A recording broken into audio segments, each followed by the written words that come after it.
माझे बाबा 1960 काळी जन्माला आले, तेव्हा त्यांचा तो अनुभव सांगतात की त्यांचे आई वडील त्यांच्या वयाच्या 3-4 वर्षाच्या वेळेसच वारले होते. म्हणजे बाबा लहान होते, 3 वर्षाचे असतानाच आई वडील दोघेही वारले.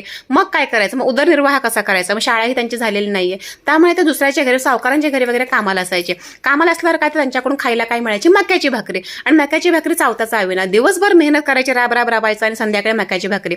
मला असं वाटायचं की थोडीशी बाजरीची भाकरी, चपाती तरी द्यावी, कारण त्यांच्या मुलांना ते स्वतः चपाती वगैरे खायला दिली का ते बघून थोडंसं वाईट वाटायचं. अर्धी कोर जरी दिली तरी भरपूर आहे, पण काही ते देत नव्हते. म्हणजे तो असा प्रकार असायचा. पण आताची मुलं याक वूक पोक काय काय करत बसतात, आणि समोर चांगलं चांगलं खायला दिलं पण चारतो जबरदस्तीने तरी सुद्धा ते खायला बघत नाही.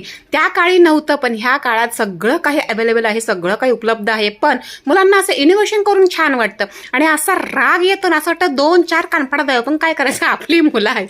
त्यामुळे आपल्याला सगळं काही ऍडजस्ट करून मुलांना गोडी गुलाबी का होईना सगळं चारावं लागतं.